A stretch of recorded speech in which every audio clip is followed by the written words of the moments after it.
Banyak orang yang bertanya kenapa Dul Qadir atau kaki Dul Qadir sedemikian rupa sangat diwanti-wanti oleh warga NU. Sebenarnya pertanyaan ini adalah pertanyaan basi kalau menurut saya ya. Karena kita tahu sendiri bahwa Dul Qadir ini adalah orang yang secara sengaja pernah melakukan glorifikasi terhadap Rizik Syihab bahwa dia adalah gurunya NU, dia adalah idolanya NU. Sementara kita tahu sendiri bahwa yang namanya Rizik Syihab itu adalah orang yang paling bermasalah di Nahdlatul Ulama, khususnya di ulama-ulama panutan kita. Salah satunya misalnya adalah Gus Dur sendiri. Dan sesungguhnya bukan saja warga Nahdien kultural yang sangat berang terhadap Rizik Syihab. Termasuk yang paling merasakan sakitnya itu adalah Kiai Haji Said Akhil Siraj. Sebab bagaimanapun juga Kiai Said Akhil Siraj ini secara keilmuan Gus Dur adalah gurunya. Sehingga beliau sampai hari ini itu masih selalu menyampaikan hal tersebut di depan ribuan jamaah manakala dia mengingat Gus Dur. Nah, yang saya mau tegaskan kepada seluruh khalayak bahwa memang Dul Qadir ini memiliki penyakit yang aneh. Jadi hampir seluruh orang-orang Baklawi yang terdegradasi di mata NU itu dia blow up ke permukaan. Nah, salah satunya Rizik Syihab. Belum lagi baru-baru ini sudah dipersoalkan soal hak cipta lagu Yalal Watan, kembali berulang di Malaysia dengan lagu yang sama. Jadi memang orang ini sepertinya paling senang melakukan hal-hal yang muaranya itu memang menyerang NU secara tidak langsung, sambil seolah-olah mengangkat NU. Nah, sementara masih banyak kiai-kiai kita, ulama-ulama kita yang terkecoh dengan itu. Oleh karenanya, wajar kemudian kalau Kiai Said Akhil Siraj itu setiap momentum ada acara yang berhubungan dengan Gus Dur, apakah itu haul dan seterusnya, itu pasti akan mengeluarkan pernyataan yang pernah disampaikan oleh Dul Qadir. Dan wajar juga kalau orang-orang NU, jadi sekelas Kiai Said saja, itu susah melupakan itu, apalagi orang-orang Nahdien kultural. Kita tahu sendiri lah bagaimana emosinya orang-orang NU kalau misalnya ada kiai-kiainya yang diperlakukan sedemikian rupa, sebagaimana yang dilakukan oleh Rizik Syihab terhadap Gus Dur. Ini coba kita lihat videonya seperti apa yang dilakukan oleh Rizik Syihab tatkala dia menghujat Gus Dur dan bagaimana tanggapan Kiai Said Akhil Siraj. Itu buta matanya, buta hatinya. Gus Dur buta mata, buta hati. Rizik yang ngomong kayak gitu. Ada orang khutbah nyaci maki nyebut nama orang, turunkan seret dari mimbar. Siap? Habib Rizik, Habib Rizik guru NU. Habib Rizik gurune NU, wah bohong itu. Gus Dur buta mata, buta hati. Rizik yang ngomong kayak gitu. Muhammad, kamu santun, kamu halus, kamu pemaaf, maka orang Mekah masuk Islam semuanya. Semuanya masuk Islam. Wa ra'aitan nas yadkhulun fi dinil afwaja. Kamu lihat orang berbondong-bondong masuk Islam karena simpati dengan akhlakmu. Walau kunta faddan ghalidhal qalbi. Seandainya kamu sombong, kasar, congkak, bawa pentung, sweeping, takbir, niscaya lan faddu min haulik. Orang Mekah akan lari meninggalkan kamu. Tapi kamu santun, pemaaf, halus, sopan, maka mereka semua masuk Islam. Jadi, kalau di Ngawi ada orang khutbah kotor, turunkan dari mimbar. Siap? Khutbah itu adalah tausiah, wasiat bila husna, dengan kebaikan. Wasiat eling mati, taubat, ayo ikhlas karo Gusti Allah. Ada orang khutbah nyaci maki nyebut nama orang, turunkan seret dari mimbar. Siap? Kata betul wah ini kata orang apa? Gus Dur buta mata, buta hati. Rizik yang ngomong kayak gitu. Yang bikin buta mata itu siapa? Gusti Allah. Yang maringi buta Gus Dur siapa? Kau tahu dia bahwa Gus Dur buta hati? Dari mana tahunya Gus Dur buta hati? Ya Allah. Waktu Gus Dur di rumah sakit baru operasi saraf, kan stroke dan dioperasi, kepalanya dioperasi. Saya tungguin, saya, Pak Muhaimin Iskandar, Saifullah Yusuf, Ketua Golkar Jawa Tengah, Haji Wisnu, Menteri zaman Orde Baru, Cakrawardaya, Subiakto Cakrawardaya, orang 5 pelan-pelan ngobrol, ngomong.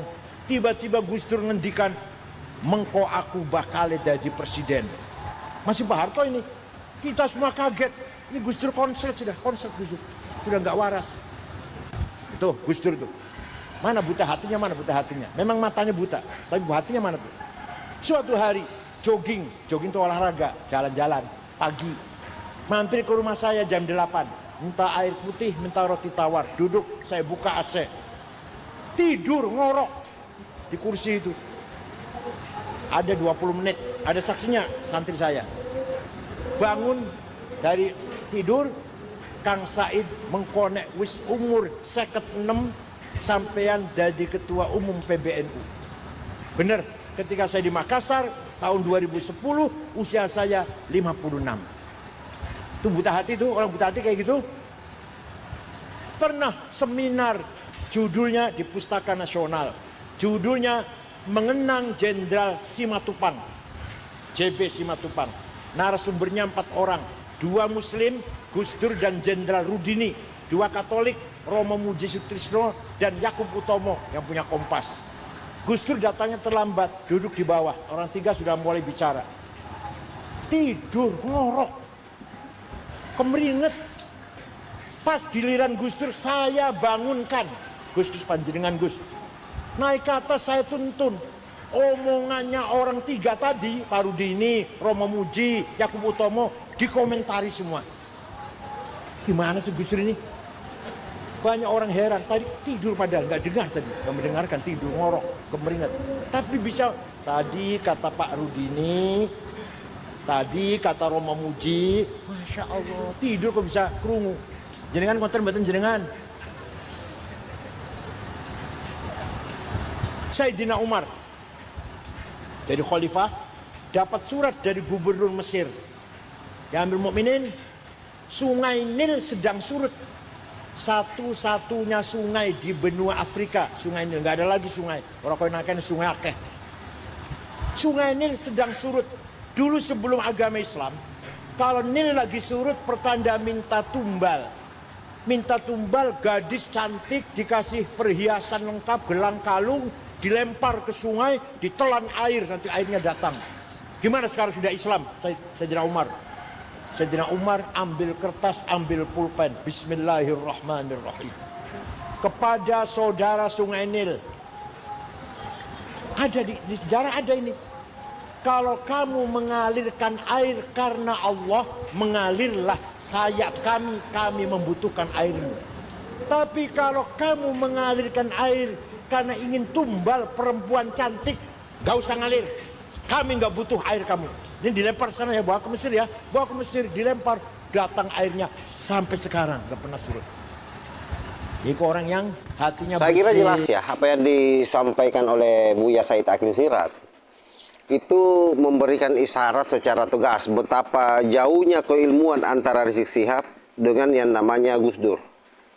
Nah, lalu sekonyong-konyong Rizik Syihab ini menghinakan Gus Dur. Bahkan dulu spiral itu kan di videonya nantang-nantang Gus Dur untuk melakukan mubahalah. Sampai dia suruh bawa keluarganya Gus Dur, istri dan anak-anaknya untuk mubahalah katanya. Dan apa yang terjadi sahabat? Hari ini Gus Dur masih tetap mulia. Bahkan kemuliaannya itu terkonfirmasi. Hampir tiap hari makamnya beliau itu tidak sepi, didatangi orang terus-menerus.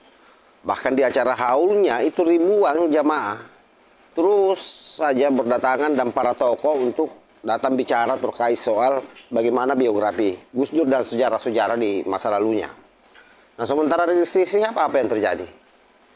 Hari ini setiap hari hujatan-hujatan yang mengarah kepadanya terus saja dia terhinakan. Nah, yang melakukan itu siapa? Dihadirinya sendiri, dia terhina karena itu. Oleh karenanya banyak juga sahabat-sahabat yang menganggap bahwa karma Gus Dur mulai berjalan di Rizik Syihab. Ya masa ngaku-ngaku ulama, ngaku-ngaku sebagai cucu Rasulullah, padahal kerjanya provokasi. Adabnya sama sekali tidak tercermin. Sebagaimana yang disampaikan oleh Buya Said Akil Siraj, bahwa dulu pun kenapa banyak orang-orang Mekah yang berbondong-bondong masuk Islam, itu karena kerendahan hatinya Nabi besar Muhammad SAW. Bukan karena ketegangan-ketegangan yang selalu dia munculkan. Nah, beda yang satu ini yang ngaku-ngaku cucu Rasulullah, tapi adabnya sangat jauh dari apa yang diperlihatkan oleh Nabi besar Muhammad SAW. Oleh karena itu saya kira apapun yang disampaikan oleh Rizik Syihab ke depan, itu betul-betul kalau perlu tutup telinga saja. Jangan didengar. Karena pasti muaranya itu provokasi, adu domba, kemudian menghujat. Terutama kalau terkait dengan soal pemerintahan. Karena Rizik Syihab ini paling pintar memainkan perasaan masyarakat, seolah-olah menggambarkan masyarakat itu dalam suasana yang sangat teraniaya akibat dari kebijakan pemerintah. Padahal itu sebenarnya adalah cara Rizik bagaimana supaya menguasai perasaan orang, mendoktrin orang, menanam kebencian kepada orang untuk membenci pemerintah. Karena orientasinya adalah bagaimana terjadi kekacauan.